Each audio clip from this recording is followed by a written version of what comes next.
Hi friends, இந்த வீடியோவில் என்ன பார்க்க போகிறோம்னு சொல்லி பார்த்தீங்கன்னா 2022 குரூப் 2 கொஷின் தான் இது. Original question paper. ஓகேவா? இது எதுக்கு இந்த டைமில் பார்க்குறோம் அப்படின்னா, நீங்கள் வந்து கரெக்டாக படிச்சிருக்கீங்களா, கரெக்டாக ரிவிஷன் பண்ணியிருக்கீங்களா அப்படின்னு நீங்களே வந்து நீங்கள் இதோட பார்த்துக்கோங்க. ஓகேவா?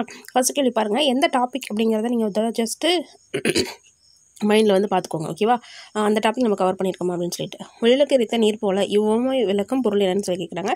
இது நமக்கு வந்து ஈஸியாக சொல்லிடலாம், பயனற்ற செயல். இது வந்து நமக்கு புக்கில் வந்து கொடுத்துருப்பாங்க. விளக்கு எரித்த நீர் போல, காக்கை உட்கார பழம் விழுந்தது போல். ஸோ அந்த மாதிரி நிறைய ஒரு 5-6 ஓமை கொடுத்துருப்பாங்க. அது மட்டும் தான் அதை வந்து படித்து வச்சுக்கோங்க. அதில் இருந்தால் கண்டிப்பாக கேள்வி கேட்குறாங்க. ஓகேவா? அடுத்ததும் பாருங்கள், அடுத்ததுமே வந்து அதை தான் கேட்குறாங்க. ஓமையால் விளக்கப்பெறும் பொருத்தமான பொருளை வந்து தேர்வு செய்ய. மடை திறந்த வெள்ளம் போல். ஸோ தடையின்றி மிகுதியா. இதுவுமே புக்கில் இருந்து அப்படியே நமக்கு தமிழை பொறுத்த வரைக்கும் தமிழ் புக்கில் இருந்து தான் கேட்பாங்க. 1-2 நமக்கு வெளியிலேருந்து ஒரு 4-5 கேள்வி சிறப்பு தமிழ், ஓல்டு புக் அந்த மாதிரி சொல்லிட்டு நமக்கு கேட்பாங்க. ஓகேவா? தன்வினை, பிறவினை, செய்வினை, செயற்பாட்டு வினை வாக்கியங்களை கண்டறிந்து எழுதுகன்னு சொல்லி கொடுத்துருக்காங்க. கவிதாவால் உரை படிக்கப்பட்டது. ஆள் மற்றும் பட்டது அப்படின்னு வந்தாலே நமக்கு செயற்பாட்டு வினை தான். ஸோ நீங்கள் என்ன பண்ணணும், தன்வினை, பிறவினை, செய்வினை, செயற்பாட்டு வினை படிச்சிட்டிங்களா அப்படின்னு சொல்லிட்டு நமக்கு இலக்கண பதிவு அந்த டேபிள் கொடுத்துருப்பாங்க, அதை படிச்சுக்கோங்க. பாண்டியர்களின் கப்பற்படை தளம் வந்து கொற்கை. ஓகேவா? ஸோ இதை நம்ம ஈஸியாக சொல்லலாம். ஒவ்வொருத்தவங்களோட சேர, சோழ, பாண்டியர்கள் இவங்க 3 பேரை பற்றி பேசிக்கான இன்ஃபர்மேஷன் படிச்சு வச்சுக்கோங்க. ஓகேவா? அடுத்த கேள்வி பாருங்க, தன்மணல் இலக்கண குறிப்பு பண்பு தொகை.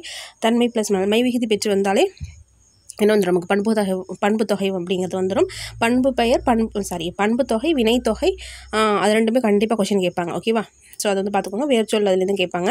ஸோ நமக்கு வந்து நீங்கள் தனியாக போய் இலக்கண குறிப்பு அப்படின்னு படிக்க வேணாம். ஒவ்வொரு செய்யுள் பகுதியிலோட கொடுத்துருக்க இலக்கண குறிப்பு மட்டும் படிச்சுக்கோங்க. அதுலேருந்து தான் கேட்பாங்க. இடுகுறி பொதுப்பெயர், இடுகுறி சிறப்பு பெயர், காரண பொதுப்பெயர், காரண சிறப்பு பெயர். இது ஈஸியாக சொல்லிடலாம். இடுகுறி பொதுப்பெயர் அப்படின்னா சும்மா ஒரு பேர் வச்சுருப்பாங்க, அதுக்கான காரணம் எதுவுமே இருந்திருக்காது. அதுதான் வந்து இடுகுறி பொதுப்பெயர். என்ன பாருங்கள் அப்படின்னா, காடு. ஸோ காடுன்னு ஏன் பேர் வச்சாங்க நமக்கு தெரியாது. ஸோ காடு. இடுகுறி சிறப்பு பெயர் அப்படின்னா அந்த காட்டிலேயே ஒரு தனியாக ஒரு இப்போ காடு அப்படின்னா மரங்கள் சேர்ந்தது தான் காடு. ஆனால் பனை அப்படிங்கிறது தனியாக கொடுத்துருக்காங்க, பனை மரம் அப்படின்னு சொல்லிட்டு. ஸோ இடுகுறிலேயே ஒரு சிறப்பு பெயர். காரண பொது பெயர் அப்படின்னு சொல்லி பார்த்தீங்கன்னா பறவை, பறக்கிறதுனால பெயர் பறவை. காரண சிறப்பு பெயர் அப்படின்னா பறவைகள்லேயே ஒரு வகை மரங்கொத்தி. ஓகேவா? ஸோ அது பெயரை வந்து அதுக்காக சிறப்பாக வச்சுருக்காங்க இல்லையா, மரங்கொத்தின்னு சொல்லிட்டாது. ஸோ இது வந்து இலக்கண பகுதியில் நமக்கு கொடுத்துருப்பாங்க. கண்டிப்பாக படித்து வச்சுக்கோங்க. 6th நினைக்கிறேன், அதிலேயே கொடுத்துருப்பாங்க, 6th or 7th. ஸோ கண்டிப்பாக படிச்சுக்கோங்க. பண்பு பெயர் இடம்பெற்ற தொடரை வந்து கண்டறிகன்னு சொல்லி கொடுத்துருக்காங்க. உயிர்களிடத்தில் அன்பு காட்டு. ஸோ அன்பு அப்படிங்கிறது அந்த பண்பு பெயரை தான் வந்து குறிச்சிருக்காங்க. ஸோ இதுவுமே ரொம்ப முக்கியம். ஓகேவா? இந்த மாதிரி கொஷின்ஸ்லாம் கேட்பாங்க. அடுத்து வந்து சொற்களை சரியான வரிசைப்படுத்தி சொற்றொடராக்க. இதுவுமே புக்கில் வந்து நிறைய பயிற்சி கொடுத்துருப்பாங்க, 1-2. ஸோ அதை வந்து சால்வ் பண்ணி பார்த்துக்கோங்க. இன்று கடல் அலையின் வேகம் மிக அதிகமாக உள்ளது. இது ரொம்ப நமக்கு கஷ்டமான டாப்பிக்லாம் கிடையாது. இது வந்து ஈஸியாக நம்ம சொல்லிடலாம். படித்து பார்த்தாலே எது கரெக்டாக இருக்குன்னு சொல்லிடலாம். சென்றான் வேர்ச்சொல் தருக. வேர்ச்சொல் கண்டிப்பாக கொஷின் கேட்பாங்க. சென்றான் அப்படிங்கிற வேர்ச்சொல் செல். ஓகேவா? இகழ்ந்தனரில் இகழ் அப்படிங்கிறது வேர்ச்சொல். இதெல்லாம் நீங்கள் உங்களுக்கு தெரியும். இந்த டாபிக் ரொம்ப ரொம்ப முக்கியம். மீ எனும் ஓரெழுத்து ஒரு மொழிக்குரிய பொருள் என்னன்னு சொல்லி கேட்குறாங்க. ஓகேவா? ஓரெழுத்து ஒரு மொழி 42 நமக்கு 7th ஸ்டாண்டர்ட் இலக்கண பதில் கொடுத்துருப்பாங்க. கண்டிப்பாக படித்து வச்சுக்கோங்க. கண்டிப்பாக கொஷின் வருது. 2 கேள்வி கண்டிப்பாக கேட்பாங்க. ஓகேவா? மீ அப்படின்னா மேலே. ஓகேவா? நான் அப்படின்னா நாவு. ஒளி வேறுபாடு அடைந்து சரியான பொருளை தேர்வு செய்க. இதுவுமே ரிப்பீட்டடாக கேட்கக்கூடிய கொஷின். இந்த மாதிரியான டாப்பிக்கில் வந்து நமக்கு திரும்ப திரும்ப கேட்டதை தான் கேட்பாங்க. அரை அப்படின்னா பாதி, இந்த ரை வந்தது அப்படின்னா அரைதல். ஓகேவா? கன்னத்தில் அரைகிறது. ஸோ அந்த அரை அப்படிங்கிறது ஆஃப், பாதி. ஓகேவா?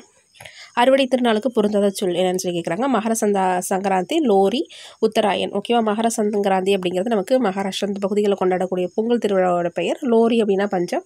உத்தராயன் அப்படிங்கிறது குஜராத் அந்த பகுதியில் கொண்டாடுவாங்க பொங்கல் பண்டிகைக்கு பெயர். போகி அப்படிங்கிறது பொங்கலுக்கும் அறுவடை திருவிழாவுக்கு சம்மந்தம் இல்லை. ஸோ முதல் நாள் மார்கழி 31 அன்னைக்கு கொண்டாடுறதான் போகி. ஸோ இப்போ வந்து அதான் ஈஸியாக சொல்லிடலாம். ஓகேவா? இது வந்து தை மாதத்தில் கொண்டாடுறது. இது எல்லாமே அறுவடை திருவிழா. ஓகேவா? ஸோ அதை வந்து கண்டிப்பாக படிச்சுக்கோங்க. இந்திர விழா பற்றி படிச்சுக்கோங்க. 5 நிலங்களில் கொண்டாடக்கூடிய விழாக்கள் பற்றி படிச்சுக்கோங்க. பொருந்தா வினை மரபை கண்டறிக. இதுவுமே கண்டிப்பாக கேட்பாங்க. வினை மரபுலேருந்து அம்பு எய்தார், ஆடை நெய்தார், முறுக்கு உண்டார்னு கொடுத்துருக்காங்க. முறுக்கு தின்றார்னு வரணும். உணவு தான் உண்டார்னு வரணும். தண்ணீர் குடித்தார். ஸோ இது வந்து கரெக்டாக. அது மாதிரி இலை பறிக்கிறது, பூ வந்து கொய், அந்த மாதிரி இதுவும் கேட்பாங்க. அதுவுமே நமக்கு 8th ஸ்டாண்டர்ட் புக்கில் கொடுத்துருப்பாங்க, பார்த்து வச்சுக்கோங்க. எதிர்ச்சொல் மேதை அப்படின்னு கேட்குறாங்க. எதிர்ச்சொல் கேட்டிருக்காங்க. ஸோ பேதை.